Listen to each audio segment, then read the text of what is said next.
Welcome to another episode of Good Cooking, and today I'm joined by a good friend of mine, Greg Massey. And what are you making with us today, Greg? Oh, today we're making a childhood favorite. It's a crowd pleaser. It's a Rhode Island pizza. Wow. All right, so first things first. Gotta throw some flour on here. Not a lot. Now, who taught you this? My dad. Didn't your grandmother have a bakery? My great-grandparents had an Italian bakery in Providence, Rhode Island on Charles Street called Massey Bakery. Massey Bakery. They were creative back then. I think this is probably from that bakery because my grandfather taught my dad, who taught me. So anyways, here you get a pound of dough. Don't get Trader Joe's. Okay. Trader Joe's is good for certain types of pizza, but not for this type of pizza.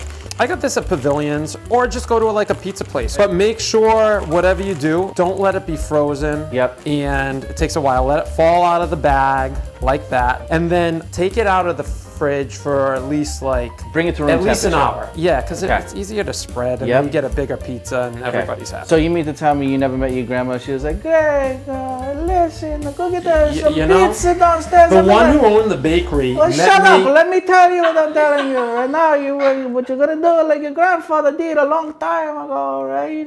Is that like that how it sounds? Yeah, she died right when I was born. But she was really excited. Normally, if the dough is cold, and this Okay. is the trick, it doesn't spread, and you really need to roll Right. it out. You gotta have it But room here's the temperature. thing. Right now, I don't even know that we need to roll it because it's room temperature. All right, So, well, you know what? Do me a favor. You want that Get pan? me that pan. Let's and slap that pan down. Spread some oil around it, but just drizzle it. Here, you know, a little drizzle? actually, yeah. Let do a me little show drizzle. you. Go for it. Drizzle it, and then not too much though. Go. Okay. No, more than that.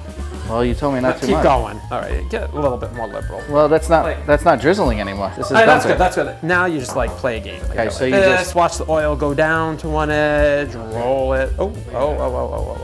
This is a little shallower than my pan, so I don't want to spill anything. But just coat the bottom of the Okay. pan. It's oddly satisfying. It's like one of those, you know when you watch those calm app things? You know, like the sand. You're on your own on this one. Anyway, cheers. Hold on. Do a little cheers. Give Make it- sure it's all around the cheers. I'll spread it out. Don't worry about it. All right. Salute. Oh, cheers. All right, so we're spreading this around. That's probably good. So,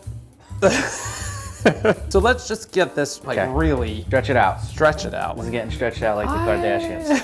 See, this is why the room temperature is important, because you get a nice sized pizza this way. So let's just let it sit there for a second. Okay. So I don't think this was part of my grandparents' recipe, but I like it. Who doesn't love garlic? It's Garlic powder. we know on this show how we feel about garlic. Right? And just, whatever, put it down here. Yes. Something like that. That's it. Now the next thing You're you gonna need to put a do, little salt down here. who doesn't love salt? I mean, come on. So just, Oh, this yeah. is the sea salt kind. That's gonna be nice. Now look at the size of this pizza. It's actually perfect because the room temperature really helps. If this was cold, this wouldn't look like this. No good. So you throw it in there. All right. Oh boy, make sure it fits in the pan. And you like that, okay? Well, here's what we're gonna do. If you like a crispy pizza, Yes, I like a nice, well done. like super crispy, underneath. Yes. let's put it in there for 5 minutes. Right now. Right now, because we're putting it in there for 5 minutes, just do a little of this. Let's do a little olive oil. Just a little bit so it doesn't get, not too much, but just a little bit on top, and then paint it on with your fingers. It's Yep, fine. you gotta get Just in there. Just so it doesn't burn. Sometimes I do this, sometimes I don't. You know what, use your judgment. This is a really accurate recipe here. Sometimes I do this, sometimes I don't. Who knows? Have fun with it. All right, 5 minutes. Do you want to open Just these? put it in the middle. Yeah, you can open it. Okay. Well, don't open them all. I'm gonna open this So one. here's the thing, listen. This is a bigger pizza, so I'm glad I brought these. So let's start with this and see how much we need, and then if we need more, we'll get this one. Okay. You don't even have to cook it, but here's the trick. Don't buy anything fancy, just Hunt's tomato sauce. There it is. It's easy, cheap out of the can. Got it. Does the trick. Open that up. Let's get this. But I'll tell you what is important. Let me get this. I'm gonna tell you what's important. The sauce is obviously important, but it's the cheese that matters. So we're gonna talk about this because you said this is your favorite cheese, Locatelli. It's very good. And it's Pecorino Romano. It's not Parmigiana, it's Pecorino Romano. And I think cheese lasts for a long time. One time my mother, she bought a bunch of cheese to Arizona when we met for Easter, took it on the plane, not even refrigerated, took it to my refrigerator, used it for months and never got sick. It works. You really don't need to refrigerate cheese. How long was it on when the you plane? think about it, isn't cheese just mold? right? So like, why do you have to put it in the refrigerator? But Locatelli's good. Okay, how many minutes are left on that? We got about 2.5. Okay. A little under See, 3. now it's starting to rise. Oh, not really yet. But, Okay. All right. I think I do it at How long did this 375. cheese stay? How long was this out of the fridge, this cheese? The cheese? What kind of cheese? Oh, this cheese has just been out of the fridge for a couple of hours. No, I know this. The one that your grandmother flew across the country. But not my grandmother, my mother. Actually, that time, she did it twice. And one time we left it in a resort in Arizona. Never found it. She flew cross country with the cheese and we never got it back. This is explaining a lot. All right, here we go. Oh, Greg, it's ready. Ah, just by itself, it looks good. Wow. Just like that. See, it rises just a little bit. That garlic smell, Greg. See, I actually think because it's so simple, that's why it's so good. 100%. Crust, pan, All right. salt, pepper. So you want to pour some of this on? Yeah, let's go. Don't go too heavy.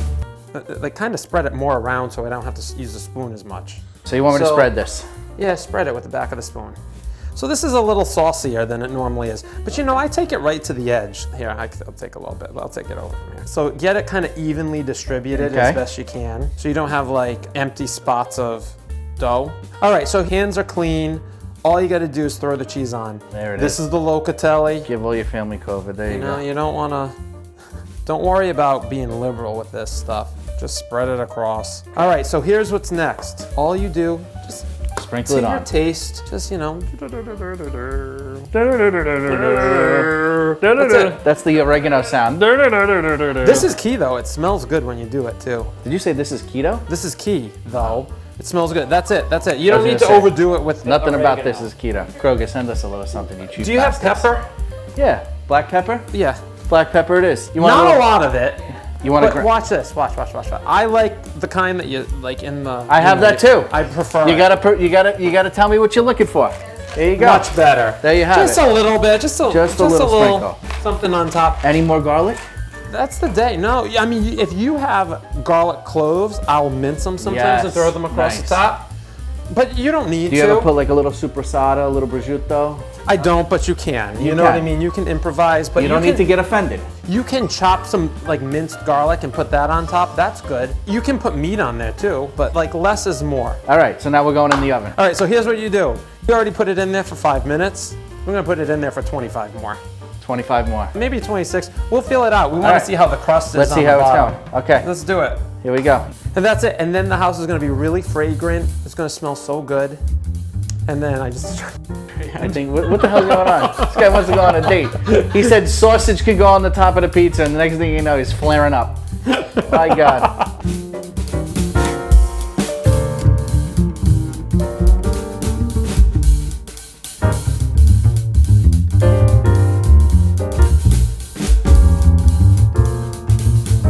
So this is a very untraditional way of making pizza, but it's still so delicious. You know, if you want Papa Gino's, Papa John's, any of the Papas, you're not gonna get it here. This is a Rhode Island pizza, but it's like a focaccia bread and it's so good. Amazing.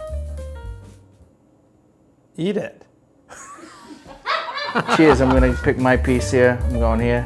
It's a crispy little slice. Unbelievable. Aye.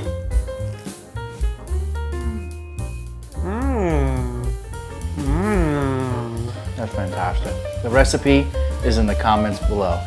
From my house to yours.